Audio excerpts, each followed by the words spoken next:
What is up mga ka-insekto? For today's video, try nating pakainin tong si Genya. Nakita ko siya kanina lumalakad-lakad sa substrate so feeling ko naghahanap na to ng pagkain. Let's go! Ayun, gutom nga ni... Wait, panoorin nga natin uli yan ng naka-zoom tsaka slow mode. Ay, napakaangas! Mga 30 minutes din yung tinagal na tong video na to pero para sa inyo gawin na lang natin 1 minute. Let's go!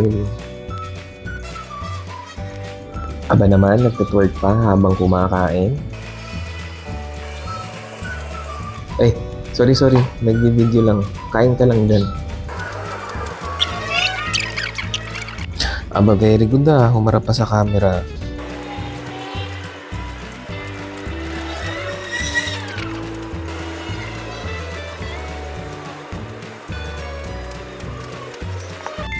Hoy Genya, ligpitan mo yung pinagkainan mo, wala kang katulong. Anyway, that's it for today. Sa uulitin. Bye-bye!